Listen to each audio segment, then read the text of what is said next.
Now, let's stay a little longer on this development while the issue, because I have been joined by the Edward Bauer, and he's a member of the Energy Committee in Parliament, and of course, member of Parliament for Bongo constituency. Edward, thank you for your time, and good afternoon to you. And how are you? I'm fine, thank you. I'm fine, thank you, sir. So, firstly, let me find out from you if your committee received these indications from the PURC before even going on recess. Thank you very much. I think what the PURC said is common knowledge to anybody who knows the sector very well, that ECG was at the point of bankruptcy. Indeed, I have indicated that if ECG were to be a private company, it shouldn't be in business by now, because this level of indebtedness is so high. And I think that the current government has been so very impotent in dealing with the issues. You see, we have consistently said that if you look at the value chain of the power subsector, the distribution end, particularly the ECG end, is the weakest link. It's the weakest link because they are unable to properly account for the power that they buy. And therefore, they are unable to pay the players upstream. If you have a situation where, because of your inability to even account for the power that you have, for example, with the independent power producers, they say, look, we know you cannot pay all the monies we invoice you on monthly basis. However, on monthly basis, try and give us $47 million so that we can sort ourselves out to meet our operational costs. And that has become a problem. They are unable to do it. Two, you see that if you look at the cash waterfall mechanism, they have divided the cash waterfall mechanism into two. They have what they call the category A, or the level A, and then they have the level B. The level A is made up of the IPPs and WAPCO, because WAPCO transports power, gas from the western end, that's from Abuazi to Tama Enclave. And so and then the IPPs from the category A. What does that mean? It means that when ECG collects the money, they are a priority that they have to pay. So they are a priority, for example, that you have to take out $47 million, or the CD equivalent of $47 million, give it to the independent power producer. And the rest of the money that is left, usually their bill is more than $47 million. The amount that is left, they are restructuring it over a period, which is between you and me. The truth of the matter is that it's going to be paid by another government. That's the first part. Then you also pay the gas transporters, and that's, in this case, is WAPCO. Then the rest of the money that is left, the category B, that is made up of the VRAs, the BUI, the Gridco, the Ghana Gas, which are state-owned enterprises. You then share the money amongst them. The government, because usually the anticipation is that the money is going to be very low. It is after paying the category A. Because ECG cannot account for the money, the power. The category B, government has to augment it with around $200 to $300 million. Unfortunately, government is also equally not even paying its own deal part. So if the figures that PURC, which is supposed to actually be the financial regulator of the sector, they are the financial regulator of the sector, if they are stating that, for example, June, your total revenues was around 800 million thereabout, and July about the same figure, what it tells you is that even if you were to look at the exchange rate of today of 16, $47 million just for the IPPs alone is $752 million. So you'll be left with just only about $48 million, the million cedis, to pay the gas for WAPCO, and then the utilities in the category B, which is woefully inadequate. And the situation is that they say even in August it was worse. So there's no other vocabulary to use in describing the bankruptcy of ECG, apart from the situation of ECG, apart from to use the word bankrupt. And in other serious companies, in other serious jurisdictions, they will file for bankruptcy. And so I don't know what ECG is fighting against, but I think the greater part of it is because the shareholder, which is the government of Ghana, has been so irresponsible in the handling of ECG. Post the messed up, PDS scandal, that was supposed to leverage on private sector capital and private sector expertise to improve on the efficiency of ECG. Government of Ghana has done absolutely nothing to improve on the situation of ECG. So consistently, what we are doing is that we are compounding the losses. And Annie, I will tell you the truth that just to be able to resolve the issues on the energy sector, to let the players within the energy sector operate well, just at the minimum, and I'm using the word at the minimum, operate at the minimum, the government of Ghana needs no less than $2 billion to flush the pipeline. And so, I don't know why ECG is fighting this. The shareholders so this is what ECG is fighting. ECG says its fuel cost, which is crucial in maintaining operations, were inaccurately, and it says it was inaccurately labeled as variance, adding that the ECG has made significant progress, such as independently procuring fuel, which is framed as negatively. So it's the inaccurate framing of what fuel cost is that was captured as variance. That's what ECG is saying. So now understand this. Fuel is a pass-through cost.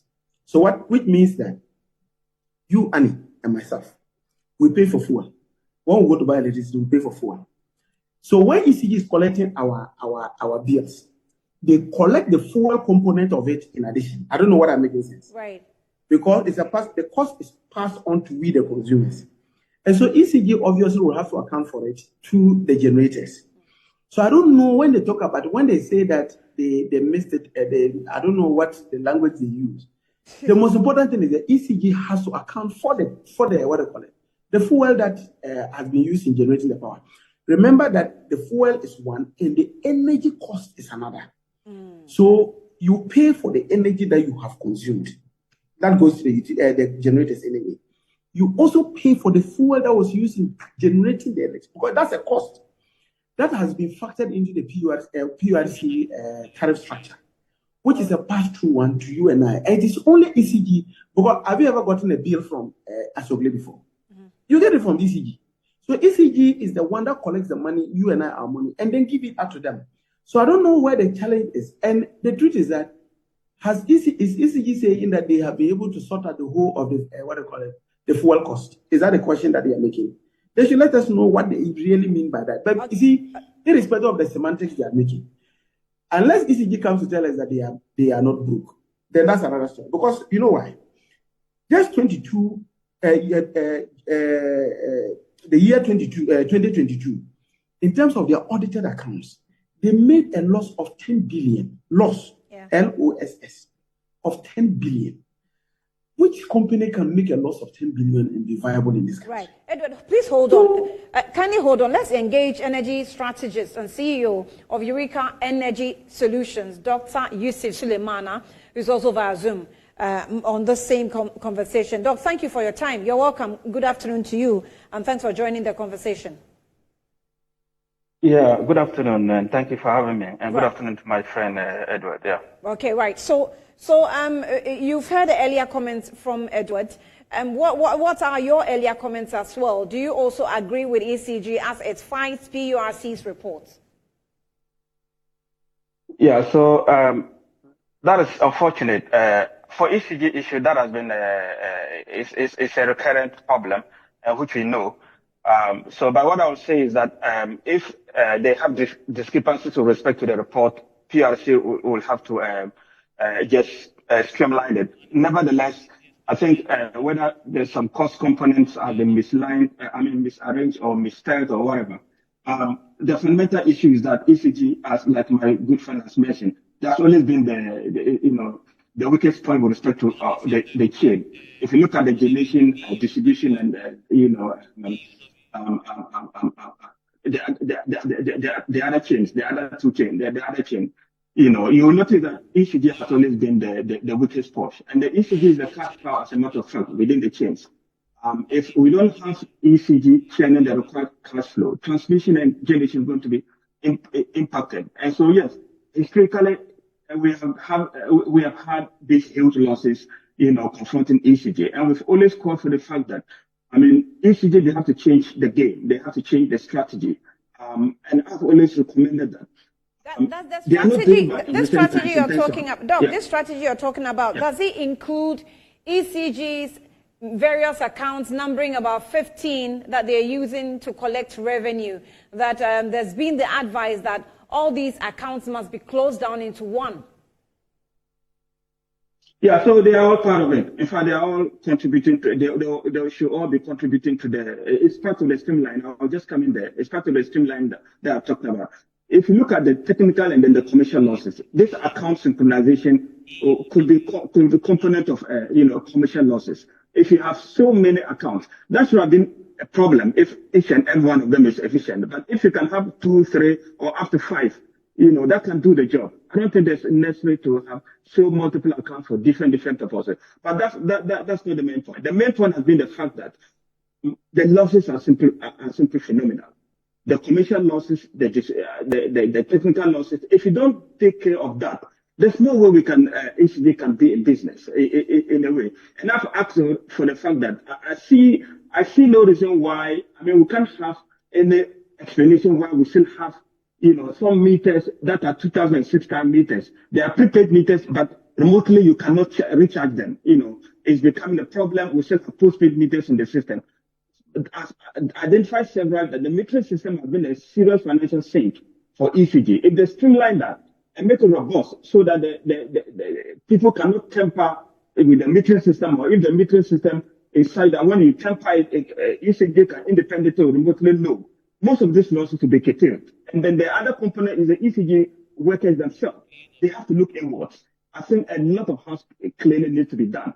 Some of the things that have been, especially the losses that are occurring within ECG, you can trace it to in-house. And I think ECG they know better and they know what I'm talking about. So all of this needs to be put in place. If we don't get the revenue component of ECG right, I think we are not we're moving nowhere. And I've also called for the fact that if even we can outsource that component, the revenue component to a private entity that is efficient, and you give that private entity a KPI, knowing that this is what I need, and they can do better. I think it's better we can do that. Other than that, if you leave ECG, of course, to continue business as usual, and the status quo persists, we can end up trampling the other sectors. And that's gradually what we are gravitating towards, or we are already in. If ECG is indebted, then you can be sure that the distribution and then the transmission is going to be impacted financially. Right. And that overall is going to affect our power security. You're going into quite a controversial space, but hold on there, Doc. And I'm also having engagement with Edward Bauer, who's also on the Energy Committee. But also, we have been joined on the line by the secretary, that's the General Secretary of the Public Utility Regulatory Workers Union, Timothy Nyame. Timothy Nyame has joined us. Timothy, you're welcome. Good afternoon to you. Hello, Timothy. Can you hear me? Yes, I can hear you now. Good afternoon to you. Yes. So you're welcome, and thanks for joining the conversation. ECG has responded to you, and they are actually disagreeing with the report that PURC, came out with. What's your first response? Yes, thanks very much for calling. I want to state on record that information of such nature, we need to take our time to look at the documents from PURC and also reach out to ECG to actually appraise ourselves before we can make any comment. Mm-hmm. So I'm not able to talk on the issue of profitability or otherwise of ECG as of now. So I will leave the players who have been sitting on it to go ahead. Thank God that the managing director of ECG has spoken. We'll get his side, we'll get the side of PURC. At appropriate time, we shall give a response. Okay, that's fine. But before I let you go, is there any issues that, we've dealt with ECG issues over the period, and this is where we are today with PURC coming out with such a report, ECG kicking against the report. Do you think that there's information that ECG is probably not coming clear with the people? So, my sister, when we get there, we will cross. You can remember that we have issued statements on this development in some time past, and we will also be glad to do same going forward. But for now, we want to reserve our comments. Thank you very much.